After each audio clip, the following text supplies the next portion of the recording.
Welcome back to What She Says Sports. Hi, everybody. All right. All right. So, y'all know Colorado plays U of H on Friday, right?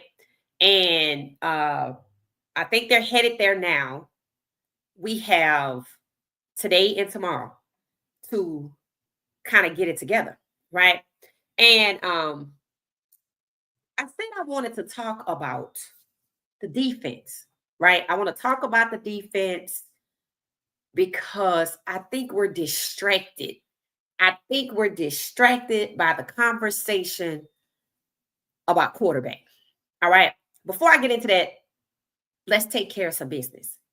Welcome to What She Said Sports. Hit the like button, subscribe, share the podcast, and take us with you. I just released a new episode on Listen Up by What She Said Sports on Spotify. If you're traveling, road trip, car trip, train trip, don't matter. If you got some time on your hands, if you're hanging out in a hammock, if you're cleaning up on the weekends or tonight, there's over an hour's worth of conversation about the Baltimore Ravens loss.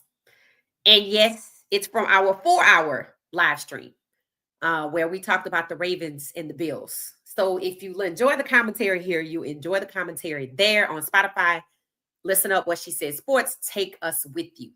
Take What She Said Sports with you. All right, so let's get back to it. Okay, don't get distracted. Don't distracted. Don't be distracted. Don't be distracted. Don't be distracted. Do not allow this quarterback conversation, because it's not a controversy. It's a conversation. Do not allow that to get you off task, throw you off focus, because guess what? We still haven't stopped the run. We're headed into our third game, and we still haven't stopped the run. So I did a little research today. I was like, let's look at the teams where Colorado was successful in stopping the run. And one game came to mind. And y'all should remember it. Let me see if I can jog your memory. U of H versus Cincinnati. U of H versus Cincinnati last year. We won the game. I think that's the game where Jimmy threw up the peace sign, headed down the field, and they called taunting. Travis had 2 touchdowns, and they carried him off the field. Does it ring a bell yet? That's that game. There weren't a lot of sacks on Shedeur. There was some, but not excessive, like with the Baylor or the Nebraska game. This was a game where offensively and defensively we showed up. Now, I like to think the UCF game is also that game. But honestly, we didn't stop the run like we should have. We capitalized off of turnovers. Now, we need to do that in this game, right? We did it with Georgia Tech. So we need to put the first quarter of Georgia Tech together. And we need to get the personnel from the second game versus Delaware. Why is that? Because the energy is turned on defense 2 games in a row. But with Georgia Tech, they didn't rotate personnel enough. If you look at the Delaware game, damn near everybody on defense played. And that's how you keep the energy up. And you have to do that, right? You have to do that. Why is it imperative? Why is it urgent? Why is it mandatory? Why is it an absolute must that Colorado stop the run at U of H? Drop it into the chat. Why is it right now?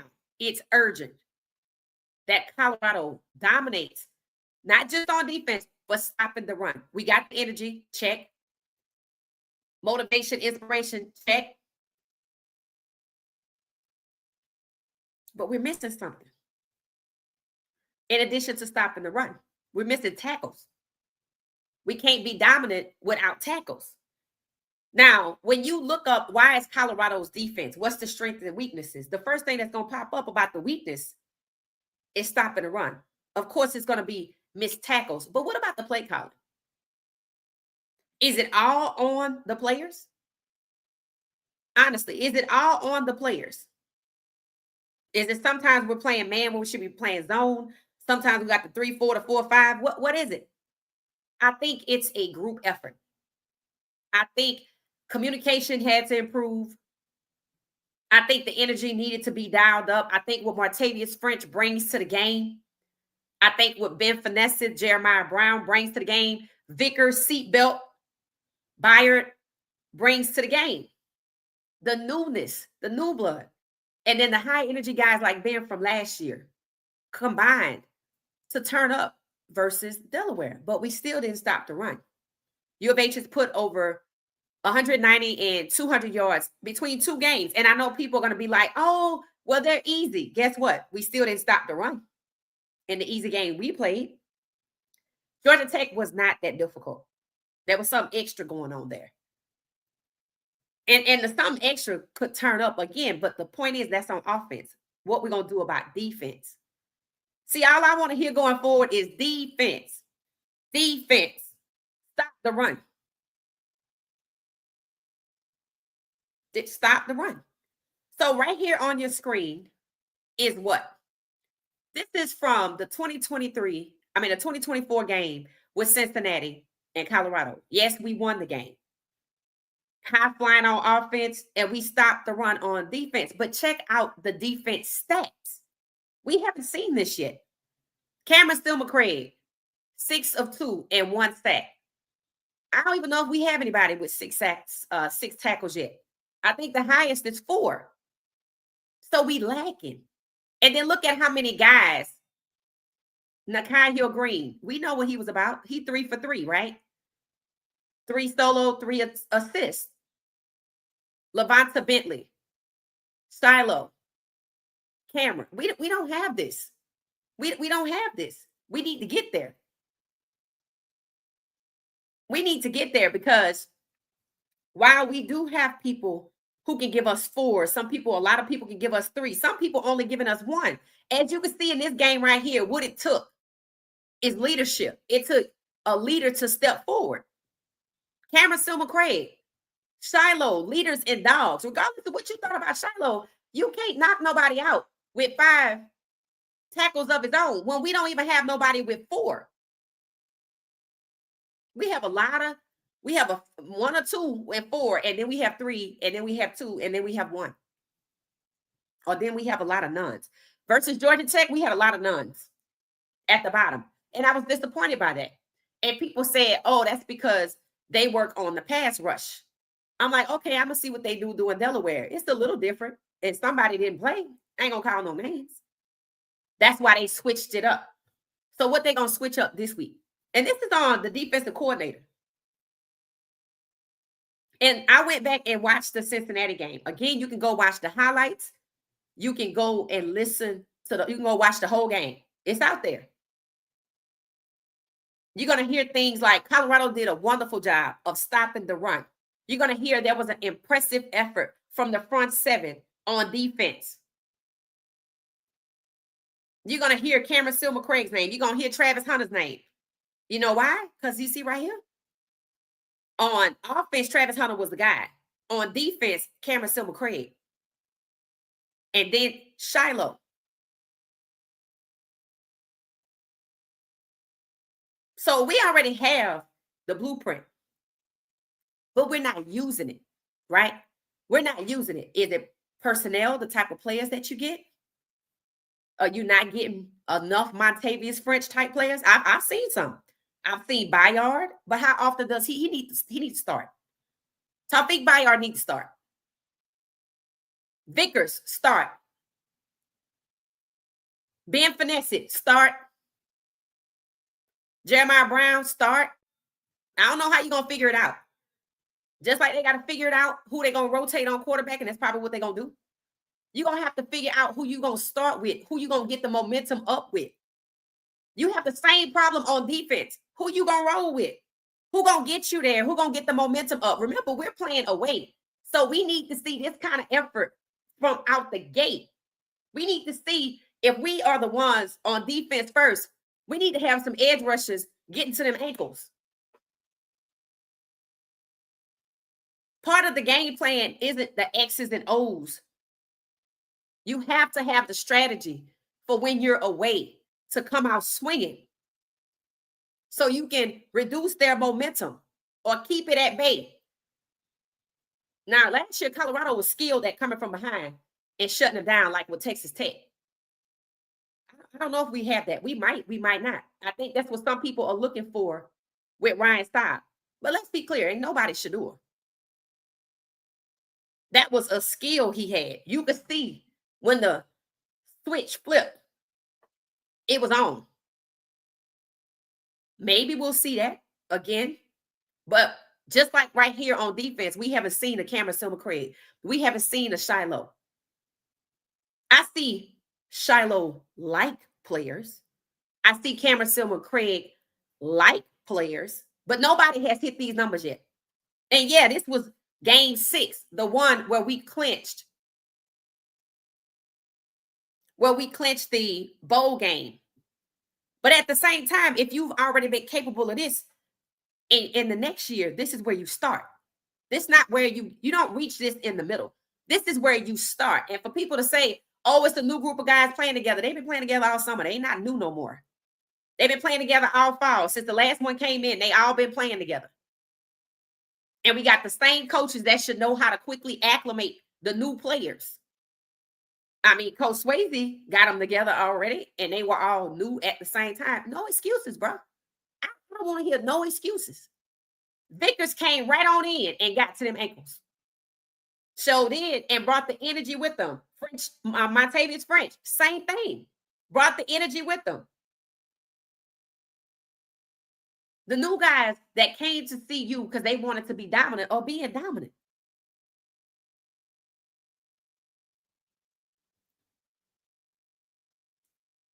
No excuses. If you can't motivate a team to be dominant, then there's an implication for that. We already got some fallout on the QB side, but I think it's going to be fine. I think we just going to rotate. That's what I think we're going to do. Because that's what they did on defense. They rotated. Because what happens is when you get somebody that's not up to the task, you take them out.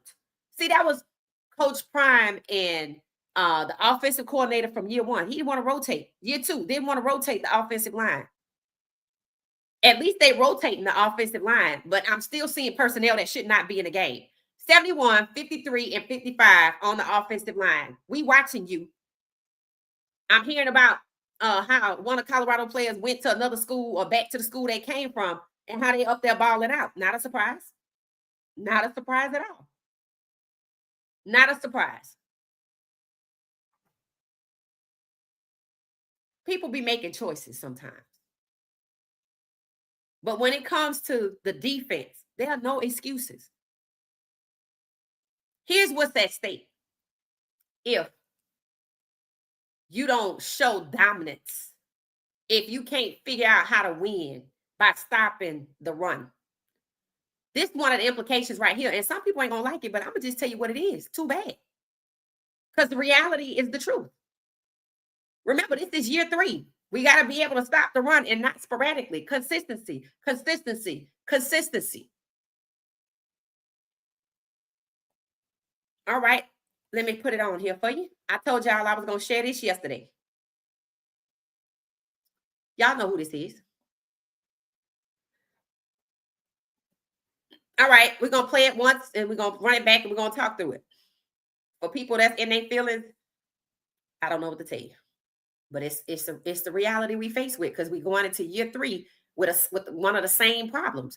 Just like we talked about the O-line on the right side was still ineffective, and we can't stop that. We also can't stop the run on defense. So that's something that has to be discussed. And this is an implication of not being able to be dominant like they were in the Cincinnati game or stopping the run. I saw SEC school that made the playoff last year. Really dominant defense, and I wanted to come be a part of something special like that. So when I saw that opportunity open up, I was like, man, I got to take it. So I pride myself in locking down the best guy on the opposing team. So whoever y'all think is the best guy, I'm gonna go out there and do what I do and lock him down. So that's what I bring to the table. I saw. Okay, so this is Colton Hood. Now y'all know he was dominant. When I heard we lost him, it hurt. Why? Because he was dominant. His personality was dominant. Right? These numbers. He was dominant. He was good. And I was like, oh my God, I can't wait till next year to see him ball out. Because we knew we were losing Travis. And I remember they made a play in tandem together. This is the danger of that. Going into year 3. If you don't want to believe it, I don't know what to tell you. But that's why he made the decision, right?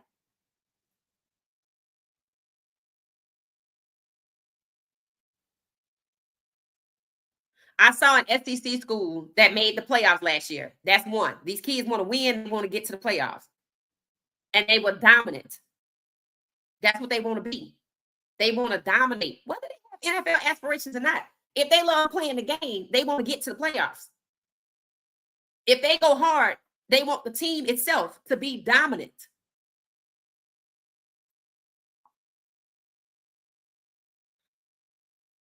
Let's go back, shall we?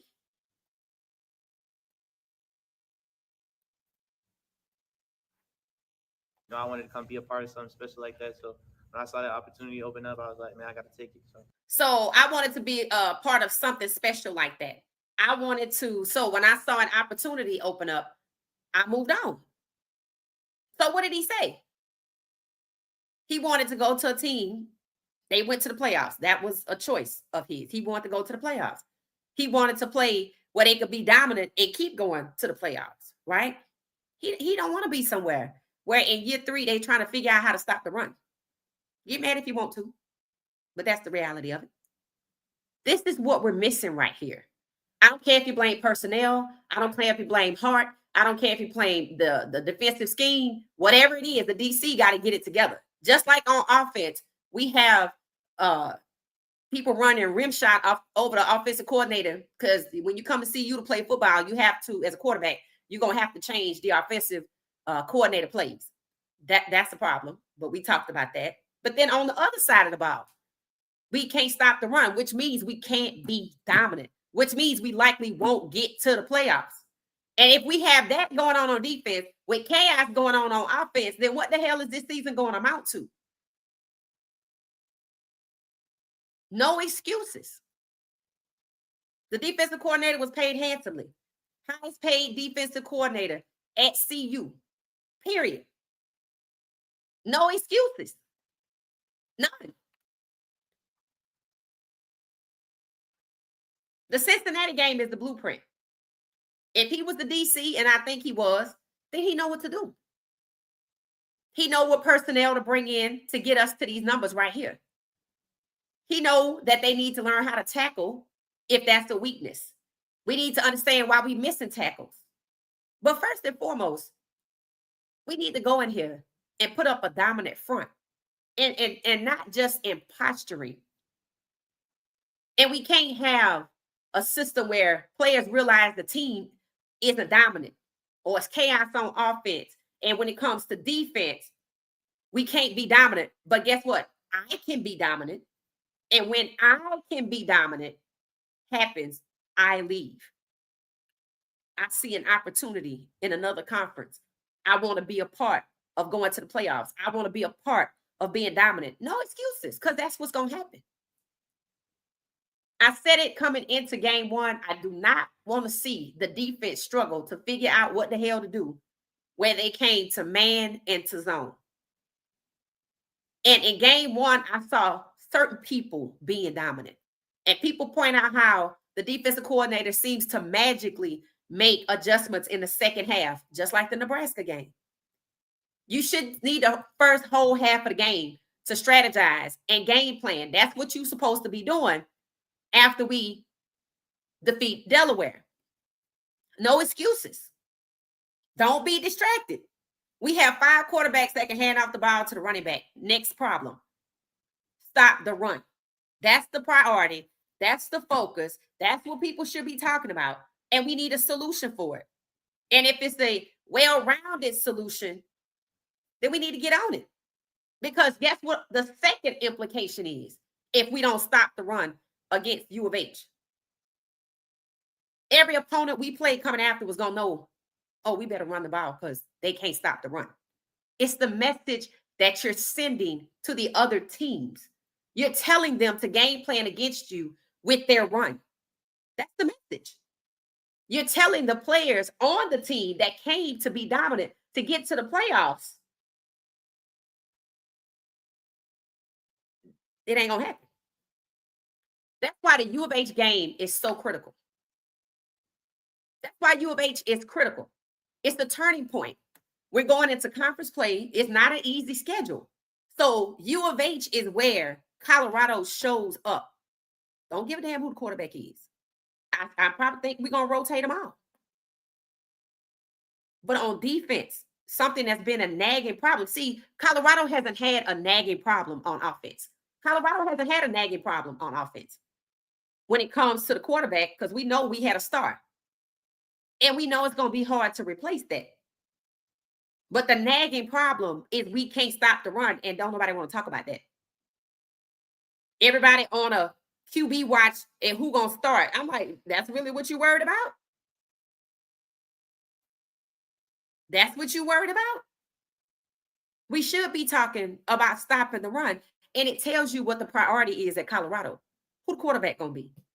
Is it going to be who Coach Prime choose, or is it going to be who we choose, who the fans choose, who the students choose, who the media choose? That's the power struggle that's going on with the offensive side of the ball. On defense, everybody's ignoring the fact that we're about to go out here and either show the rest of the teams we're going to play that you need to take us seriously and game plan against the whole offense and defense, or we about to tell everybody we can't stop the run. And then we're going to tell our students we're not dominant. And when our students, I'm talking about the players. Let me see what y'all are saying.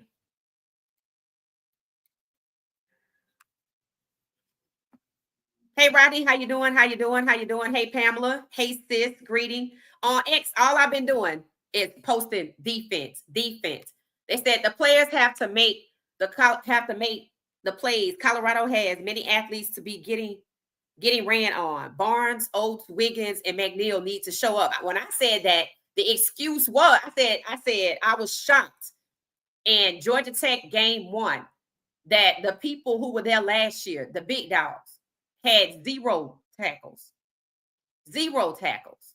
I was like, what are we doing? What are we doing? So y'all know I'm set up here and we're going to look at Cincinnati, and then we're going to hop right on over. And we're going to look at Georgia Tech. We can look at Delaware too, but we just looked at that. Right? I said the same thing on X. What happened to McNeil and some of the big guys, the biggest guys? And somebody told me, oh, they only do the pass rush. I'm like, okay. They said they that's why they didn't pop they ish. I said, well, I'll be looking for them to pop they ish versus Delaware. But I was like, I watched that game. I saw them out there when it wasn't the pass rush. Again, no more excuses. If Shador can get called out by name, so can everybody else. If Shador can get called out, then the front 7 can get called out. Whoever not doing their job, who got 0 tackles. When your biggest guys have 0 tackles, that makes me side-eye you.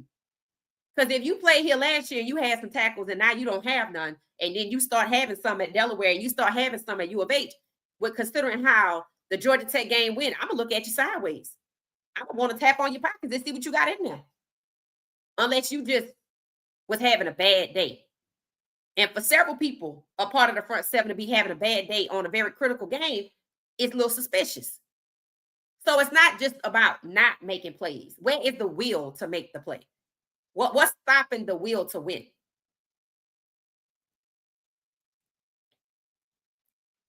So we're going to look at this.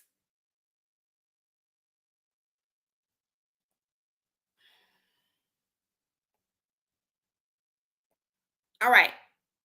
For those of you just not joining us, the Cincinnati game was one game that we held an opponent down when it came to rushing the ball. We were able to stop the run. That's huge because going into game 3, we have to prove we can stop the run versus U of H because we didn't do it the first 2 games. And it sends an alarming message to the opponents and to the players. All right, so hopefully you can see the screen. All right, here we go. We won the game.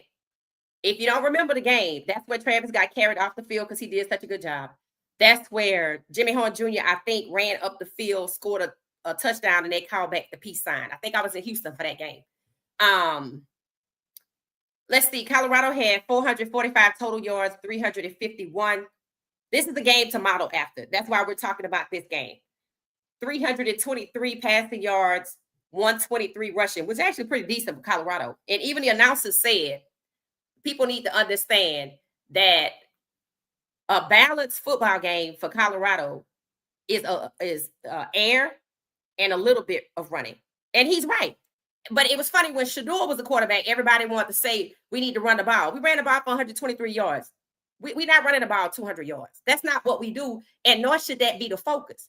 And for people saying the identity is in flux, no, it's not. The only thing is in flux is who the hell the quarterback gonna be. And before the Georgia Tech game, that was not in flux. The only constant is we can't stop the run on defense. That's the constant. If I only have 1 or 2 games to use where we were really good at stopping the run and didn't need Shador to overpower our own defense,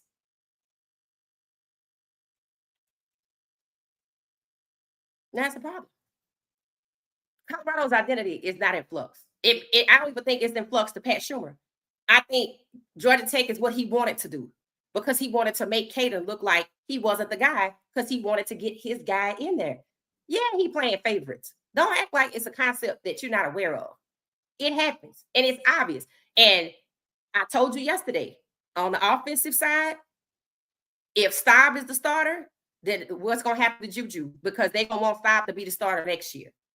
So while that's taking place, what's happening is we're ignoring that we know how to stop the run. We just haven't done it. And we don't do it consistently. All right. So rushing yards, 123 for us, 171 for them. That's still better than 300 or 250 or whatever it is, right? This was one game. And when you go to the other stats, you can see why. So they had 5.7 yards per play to our 6.3. Why is that, right? Well, when you come to the player stats and what I had on the screen, you kind of can see how dominant the defense was, right? Even though they still got 171, it's not like it's the 220 or the 250 or the 300. So Cameron Silver-Craig right here, right out the gate.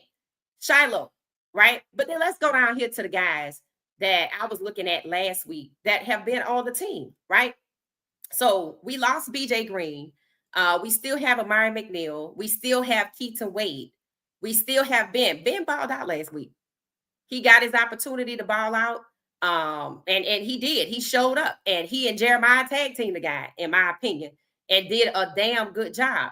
But as you can see, we did lose some people, right? I don't know if we still have who Brendan is. I know we don't have Shane Coates, right? I don't think we still have Taj McCoy. So we got some new names. We still have Carter Stoudemire. We don't have Chidozie, who was good for 2. We don't have Colton Hood, who was balling, who I just showed you on the video, right? We still have Okanola, but I haven't seen his numbers look like this.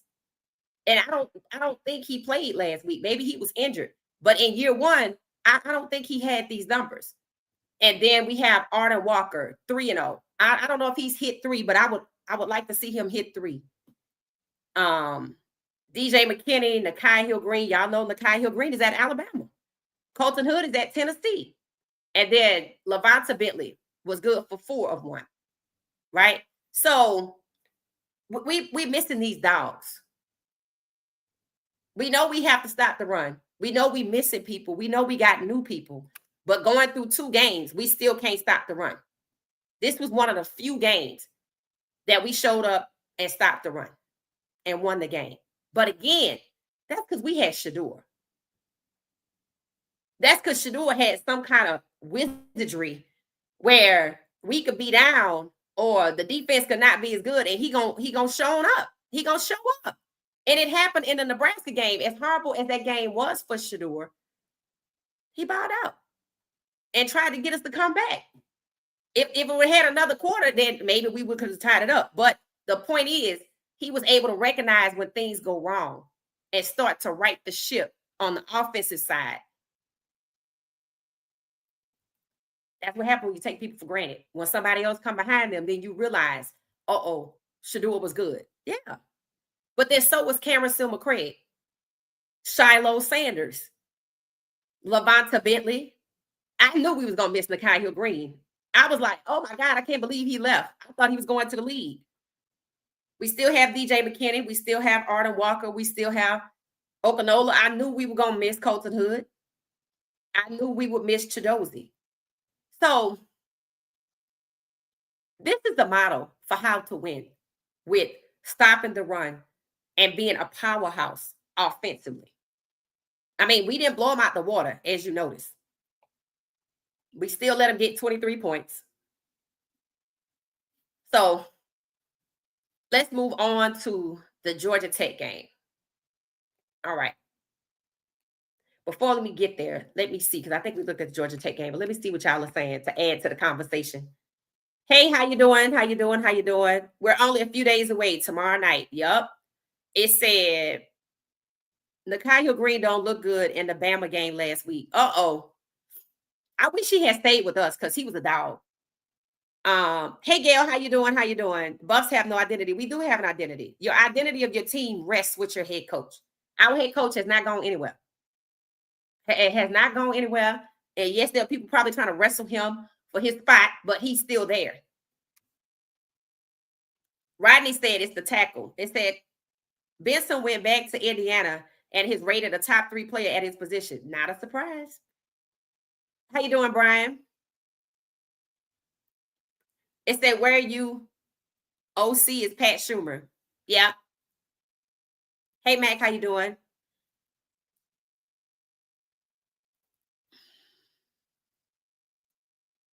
It says he was a safeties coach in Cincinnati. Hey, Freeman, how you doing? How you doing? It said the media conspiracy is on to remove Coach Prime. Hey, Brian, how you doing? I mean, I don't doubt that either. It said Friday night.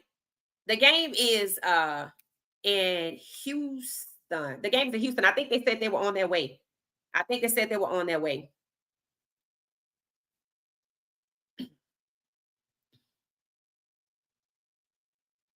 It said they will choose Staub until he messes up. The media is quick to run with Salter did nothing wrong. No, Salter didn't do anything wrong. Arden Walker and Sam Okanola need to make their presence felt on the front four on defense. I'm going to agree with that. You know what? We looked at Georgia Tech. Let me just swap right back. Let's just swap back right fast. We're going to look at Georgia Tech and we're going to look at Delaware because you just saw what it looks like when Colorado is dominant, right? You know what it looks like when we can be dominant when it comes to stopping the run. We can be dominant with tackling. And that's obvious, right? So that's my question. Is it the coaching or is it the players? And the players we have, they played football before, so how they don't know how to tackle? Or is it a special way Colorado want to tackle? That's a real question. When you blame tackling, then what are we saying here? That the offensive coordinator is calling the best plays, the best scheme, and the players should fit in it. That's what you're saying.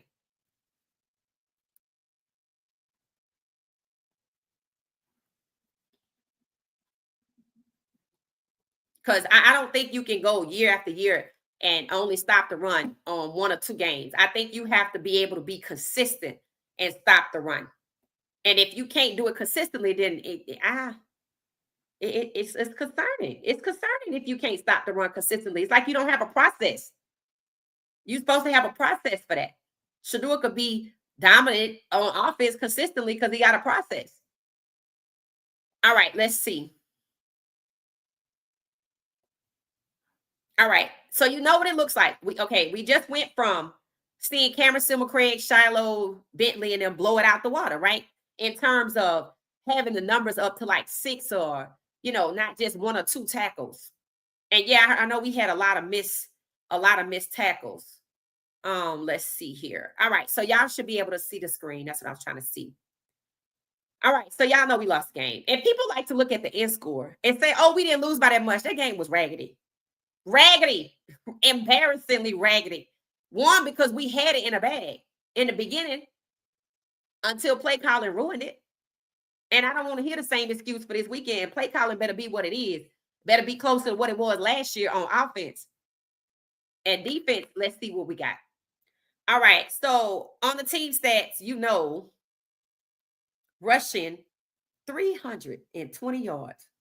Now, for people who say, well, they're rushing school, didn't we know that when everybody was watching film? Didn't we know that when we were planning for the defense on how we going to stop a mobile quarterback and a defense, a running back? Guess what? U of H got the same thing. They got the same thing. And considering Colorado had Georgia Tech on the ropes, We had them folks on the ropes and we let it go. That's why you can't just shrug that game off. Just like nobody wants to shrug off the game where Colorado was up 29-0 going into the half and came out the locker room and lost to Stanford. Nobody lets that go. So why should we let what happened with the Georgia Tech game go? Because it's about who's responsible.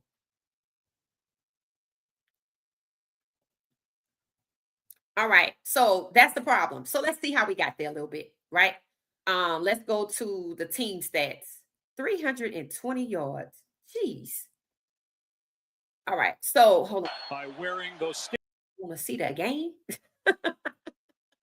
Like, I don't want to see the game. Hold on 1 second. I gotta get it back. I must click the wrong button. I was really just talking about Cincinnati, but since we all gathered here together, we may as well venture back down this road because I know we looked at this already. But now that you see Cincinnati, you should have a better understanding of what Colorado has been capable of. And yes, Doc Livingston was the coordinator. So he should be able to be consistent, right?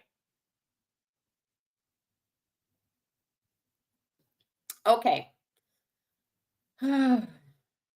Colorado. All right.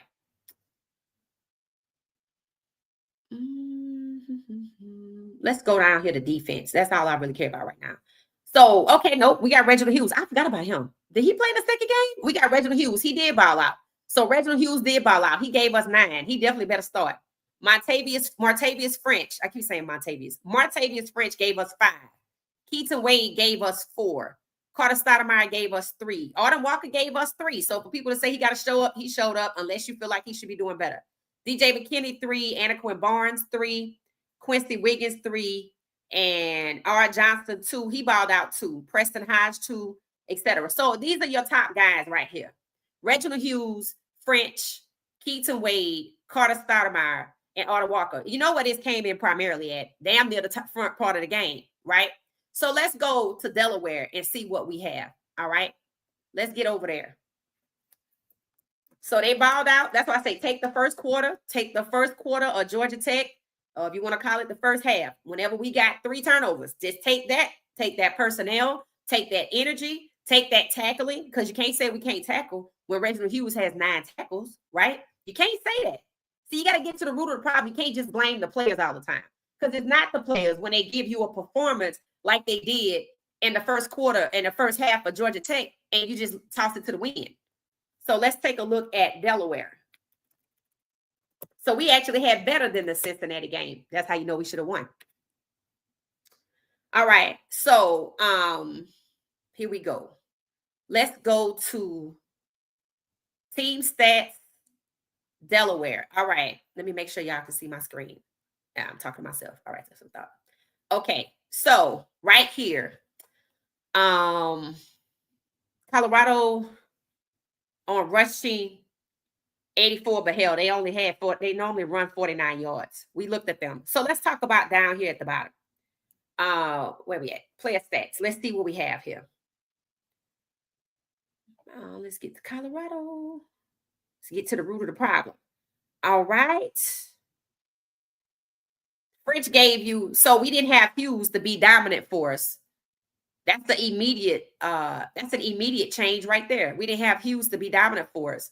Maybe Hughes was hurt. If anybody know what happened to Hughes and if he's going to be in the game, because we need him to play. Reginald Hughes was 9. Then it was French. Then Keaton. Then Carter Stoudemire. All right, let's see. We started without Hughes. We had 4. Jeremiah Brown was 2nd. Then DJ McKinney. Then Carter Stoudemire. Carter Stoudemire had about the same production. Then R.J. Johnson, Taufik Bayard. Yeah, he need to be out there. Keaton Wade down to 2. Anaquin Barnes. So when we get down here, maybe these now Vickers. I know he had something because I saw him. He need to get this corrected some kind of way. McPherson, I think he got a game ball. I think he was the guy that ran down and got the ball. I remember that.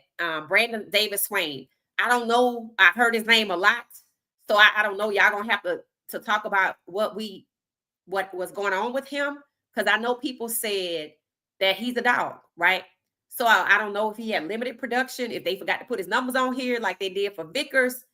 Do we expect to see him next week? Was he injured? I need to understand what's going on here. And then Amari McNeil, not a lot, right? But maybe y'all have a reason for it. Then I even saw Cornell Franklin, Farrakhan on here. I was like, I didn't know he played defense. Then you got Tawfiq Thomas, and then Tristan, who I don't know who that is. But you see, Hughes is only, for whatever reason, Hughes is 1 of 0. So, and he at the bottom. So I don't know what's going on there. Yeah, again, I have no idea. So let's talk about that. Why the change in lineup when they came out swinging? You see how they came out swinging? It said Neal and Barnes for sure. Yeah. It said Prentice Premier. Oh, okay. It said we need someone to step up and replace Block Bully. Right. To me, I don't know who the leader on defense is. I see openings. There was a Colorado football put out another, in my opinion, film. They don't make videos. They make film. They make films about Colorado versus Delaware. And there was a meeting in, I guess it's when they're getting ready to play the game, like the meeting room at the hotel or something. They were in that environment. So that means they were getting ready for the game. And I don't know what this player's name is, but what I did notice is when they asked for a leader, nobody stood up. It took a second. Nobody just popped up out their seat. But then this one guy, I feel like his name is Brady Cook or something like that. He got up there and he delivered a soul-stirring motivational speech, basically to be dominant and play in this, that, and the other. So they have leaders. I just don't know. Maybe because they have some new people, they don't know who the leader is. Maybe it's too soon to know who the leader is.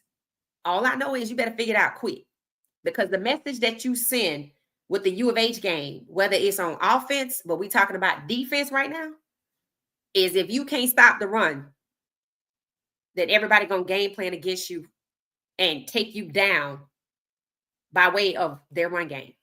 They're going to run 320 on you just like Georgia Tech did. And that's going to further deflate the players.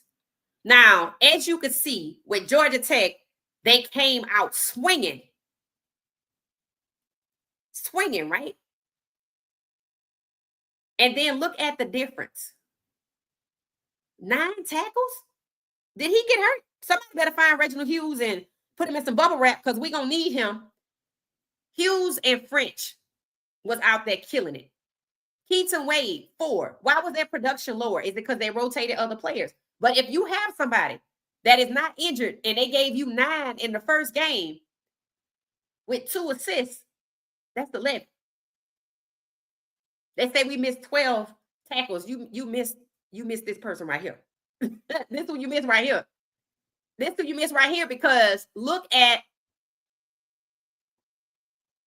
where he is. That this is how you miss 12 tackles. You missed the guy that gave you 11 before. 9 solo and 2 assists. This is who you were missing in the Delaware game. Does anybody know why we were missing this guy? I think I saw 2 people with yellow jerseys on. I know one was French. Was the other Hughes? I'm going to assume, even though I like to assume, I'm wondering if he's injured. This is what you missed. I mean, you still won, but this is who you missed. When you have somebody go from 9 to 2 to 1 to 0, they must be injured. That better be what it is, because you're going to need him to come out swinging against U of H. As you can see, without him, it's not there. And I said we're missing something. I didn't know who we was missing or what we was missing, but now this is what you're missing. This is this guy right here. This is your guy along with French. But as you can see, without him, French still on and popping, right? But where's this guy? So I'm gonna come over here to y'all, so y'all can tell me about Reginald Hughes and where he went, because 9 and 2, that's 11. And people say we missed 12 tackles. So let's see. I want to see what y'all saying. Exactly. We need somebody to replace the block bully. It said, Queen, I'm going to be mad if Staub is starting Saturday. I'm not. Don't worry about who start. Here's the thing, right? We want to win, right? Coach Prime needs to win. It's not even a want for him. People say winning solves everything. Yes and no. Winning gets the people who plotting against you another opportunity to take you down next week because they're not going to stop. So winning doesn't solve everything. Winning might delay what they're trying to do. But that means you got to always be on your P's and Q's because they're coming for you. See, when they start coming for you, they don't stop. Julia Johnson Law. Black people underestimate Jim Crow and how long they willing to go. That was the key part. How long they willing to keep up at it. That's the part that we think, oh, we're good. And then weeks later, boom, a bomb. Because you thought, oh, I won that fight. No, you won that battle. The war is not over. And you got to win the next battle and the next one. And one of the ways you need to win the battle is to get all them coaches over there who say they for you on defense. And have somebody over there hold them coaches accountable if the players are not consistently doing their jobs. Because ultimately, Colton Hood is gone and we still got the same problem. Nakai Hill Green is gone. We still got the same problem. Those were two good people for us. And every time a player gets on the field, regardless of offense or defense, they are auditioning.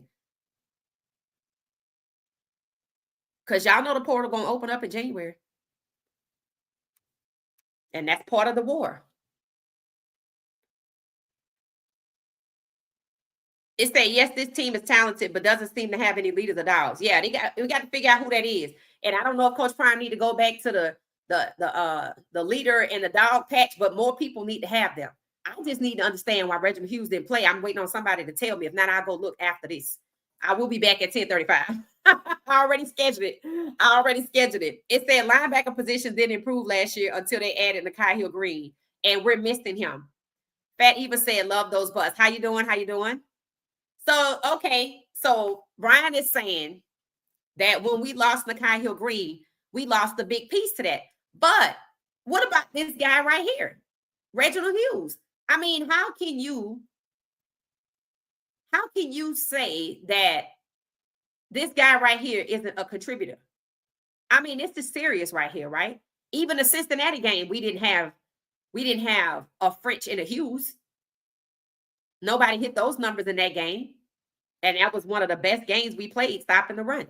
So there's no reason with the Georgia Tech game, we shouldn't have been able to stop the run. That's how you know you got to go back to offense and see what they did to mess it up. And that's exactly what happened.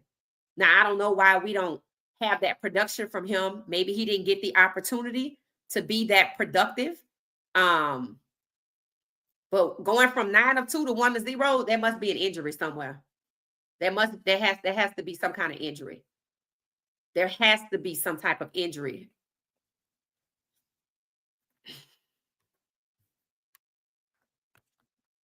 They said the leading tackle versus Delaware was Jeremiah Brown with 8 tackles. Wow. It said, I really like Jeremiah Brown. I'm glad he has, and me too. I think Jeremiah Brown, Ben Finesse, if I can call out your name, you've been balling. Vickers, I don't care what them stats say. I know he did something because I saw it. And I remember people saying they call him seatbelt. And Bayard, same thing. He can get to the Bayard plays like Nakai Hill Green did with the blitzes. He needs to play. Who the front seven are, who starts on defense is going to be critical because you know that they have the ability to come out swinging with 9 tackles led by Reginald Hughes and then Martavis French. When other teams gash the defense, they always attack Hodge. Oh, really? Okay, that's interesting. It said last year's D-line coach was better. They didn't show this Pecco guy giving constructive criticism. He always says good job. Well, I felt like they said he had the teams hunting, but I wasn't there, so we're going to have to take what you're saying. And we need Otis to step up into Block Bully's shoes. Okay, Jaheim Otis, right? Is he a starter? Because I thought when we looked at a depth chart before Georgia Tech, he wasn't even a starter. Pecco doesn't seem to be doing the job with the D-line. Okay, and fans have opinions, so let them talk. It said D. Lou was better. Isn't he at Miami? Is that the guy that went to Miami? I think they balled out from what I could see the first game. I didn't know about the second game. It said Hughes was in the Delaware game. He missed that tackle that Anaquin ended up making. Hughes missed it first. Then Wiggins and Barnes got the tackle. Yeah, that's crazy. Because I don't know how you come out on your first game 9-2, and then you so far different in your second game. So you know that's going to be something to watch for the third game. That's why I said, do not allow all of the distraction about the quarterback situation. It's not a situation. If Coach Prime made a decision and he want to backtrack from it, if he want to change his mind and move in another direction, because I did hear him in the press conference say he does want to get back to have one quarterback consistently, then that's fine. Caden, I posted what he said on X. He said, God got me. So he good. So now we just need to focus on winning. And I don't care who the quarterback is. I need this defense. I need to understand what's going on here. If you say it's the tackles, is it the tackles because they're coming from the wrong angle? It can't just be the players. Because we didn't have these players last year. We had some of them. Ben did good. I didn't see him, Jeremiah balled out. So we know they can learn how to tackle. We know they can hunt. That's what they said. Pecco had these guys hunting. Based off what I saw off of Ben and Jeremiah, for sure, they can hunt. Martavius French, hell, Hughes in the first game. I need somebody to explain the disparity between the first game and the second game with Hughes, because that's crazy. Yeah, I know we won, but hey, I need to know what's going on. Are we going to see him held back versus U of H? Because you're going to need him. You need to put Georgia Tech opening with Delaware. You need to stop the run. They don't run the ball that much. So you still gave them 100% more yards than they normally run. They normally run 49. Now they got 80 something. So that's more than they typically expect. So the point is we have to come out swinging. That's what I'm saying. So let me see what else y'all are saying. It say, yes, he went to Miami. Okay. Yeah, that was the guy they said he went back home to Miami. Okay. All right. It said Otis was brought in to replace Block Bully. Remember when Gilly pulled him aside and that was him. Okay. All right. So, but why didn't he start last? I don't think he started with game one, did he? Because I know we looked at a depth chart. I have to go back and watch it. And I didn't think he was a starter. I think I was surprised by that. But I still say, hold on one second.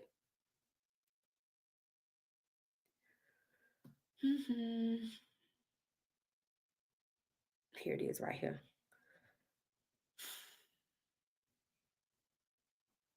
All right. This was Georgia Tech. When I start going out to the bottom, I'm just trying to see who's who, right? Tawfiq Bayard in the Georgia Tech game, Jeremiah Brown, London Merritt. And then I remember, and Isaiah Harge, that's right. And then I remember thinking to myself, okay, when I went and looked at the Delaware game, I noticed the players were different. And I said, okay, I know what they did. They rotated a lot more players this time around. Like I didn't see Okanola on here, but maybe he's hurt. I'm not sure. Sean Myers, that's somebody that they were expecting to take a larger role. And he did go 1 of 3, right? But it looked like he was tackling in zone rather than man. And then Reginald Hughes was tackling in man and didn't have much in zone. And again, I don't understand that. But Amari McNeil, 0 of 1. I don't know. I guess I would expect McNeil, Davis Swain. I don't know. I guess I would expect these guys to have some solo tackles, but maybe they don't play like that. But the point is, you see, we can come out swinging with Georgia Tech. You have to go back to that. You have to have the mindset of the Cincinnati game where you're going to run the ball. You're going to be dominant on offense. You're going to stop the run. You just got to put it all together. And when you have it amongst different teams, then, it just says you ain't put it together. But how long you going to take to put it together? That's what the summer is for. Is that not what fall camp is for? To put it all together. You can't use the first 3 games like an NFL preseason, because this ain't it. This is not it. You can't go with the mentality of we just want to get to 6 games. We did that last year. So we need to do better than last year. If we try to get to the Big 12 championship or surprise some people and get to the playoffs, we starting out wrong. And who we lose to matters. Who we win matters. Who we defeat matters.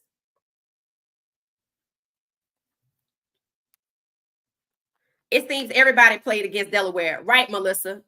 When I was looking at that, I said, okay, they put everybody in. And I'm not mad at that. I still don't understand the disparity with Hughes. That is not somebody that you can discount with the way he balled out with Georgia Tech. And people need to understand or try to figure out why that was different, unless something happened in the second half. And I'm sure it did. Hell, he probably would gave up, because I would have gave up too. After doing all of that work and you just throw it out there like that. And that has a lot to do with it too. If I play on defense and I see the offense giving away the turnovers, not doing anything with them, yeah, I will be deflated. CU linebackers. So, we got to get it. We got to get it. It says CU linebackers on the small side and play the pass better than the run. Interesting. And remember, somebody on X was telling me that I think McNeil and some of the other guys at the bigger guys didn't have any good stats with Georgia Tech because they said they were better. They were more on the team for the pass. I was like, I know, I watched that game. I'm like, no. If you're not going to be dominant in that area, I don't know. That's where the dominance comes in at. The line of scrimmage. And that's what Colorado was good at versus Cincinnati. So, no excuses. It's not just year 3. It's game 3. We play 12 games and we're going to be at our first bye week like that. And we can't be blowing through these tough opponents because our season is going to be sunk. The refs ain't going to have to take us down.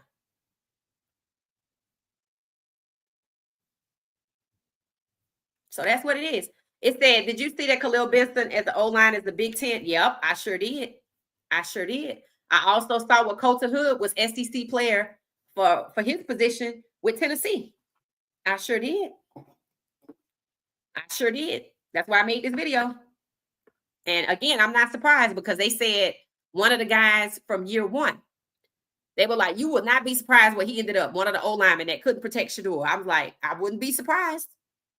I wouldn't be surprised at all. So what it's going to come down to, if Colton Hood is leaving to look for dominance, if he's looking to get to the playoffs, other people are going to be looking for that too. So that's why U of H is critical. We ain't talking about for the quarterback side. Yeah, it's critical for the offense too, but we talking about the defense, the part that's being overlooked while people lean forward in their seat patiently waiting for Coach Prime to say who's the starter, which means it's not about winning a football game. They just want to see what his decision is this time, because last time they didn't like it. So that's what we are. No excuses. Hit the like button. About 56 of us hit the like button. It's not our normal time. We just the pop up. Our normal time is scheduled for 10:35 tonight. We are talking about Shador, and Cleveland is going into Baltimore. I don't know how y'all feel about it, but Cleveland going into Baltimore is hilarious. It will only not be funny if they throw Shador in the game and they think he's not ready and try to set him up to fail. But I know they put out the inactive list, so we'll be looking for that maybe tomorrow because they don't play till Sunday. Some teams are already starting to name who's inactive. One team, the Jets, cut a guy. They said he made a fumble mistake on a kickoff return, wide receiver for the Jets. And I said, hello, Derrick Henry, Mark Andrews still have jobs. What are we doing here? So this guy was a rookie. Gibson was a rookie, and apparently he fumbled something on a kick return after having a wonderful touchdown on a kick return in the previous game. And he's a rookie, so he has only been 2 weeks for them. So they announced today that it cost him his job. The fumble cost him his job. And I immediately said, hello, Derrick Henry. Hello, Mark Andrews still have jobs. So why are we out here cutting rookies because they fumbled? It must be something to the fumble. It must have been something that could have been prevented, because I know we're not, firing people who are rookies because they fumbled the ball after Derrick Henry in the Bills game, after Mark Andrews also in the Bills game. So we'll be back tonight at 10:35. You can keep commenting after this podcast, to let me know what you really think the problem is. If you're just not joining us, we're talking about Colorado's defense is not getting enough attention. We have the same nagging problem going into year 3. We cannot stop the run. We highlighted the Cincinnati game where the defensive coordinator from this year was there last year.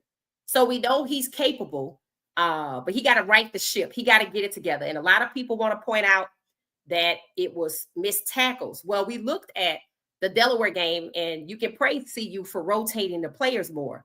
But what I do not understand is how Reginald Hughes, who was the leading tackler, 9 of 9 solo 2 assists for Georgia Tech, either wasn't utilized, didn't play, or didn't make any tackles versus Delaware. So that type of personnel thing, if there's not an injury, we don't know what's going on there, but it does signal there's some type of shift in personnel. So we're going to have to see, but no excuses, guys.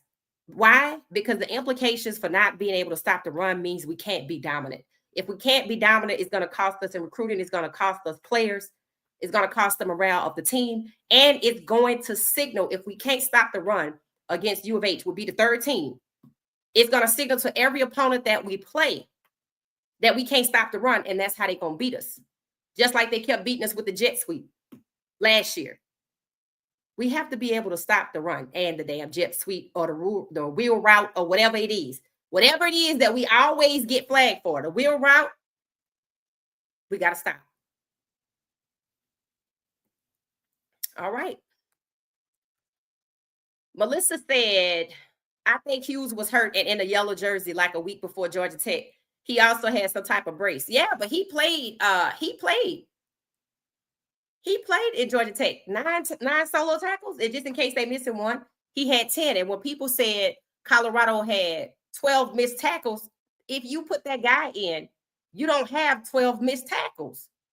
Not if he's starting out with 9, and you need to ask, why is it he can be so highly productive with Georgia Tech and did something happen that he wasn't as productive with Delaware? You have to sit down and have a one-on-one with that, because you need that person.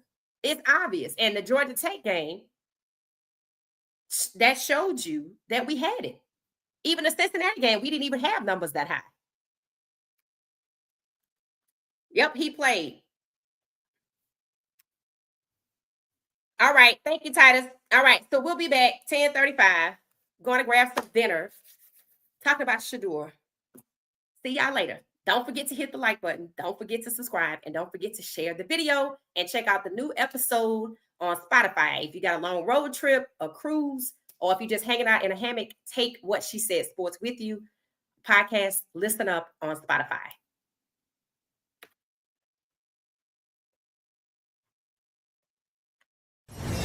Thank you for watching What She Said Sports. Be sure to join our daily live stream and listen up to What She Said Sports on the go on Spotify.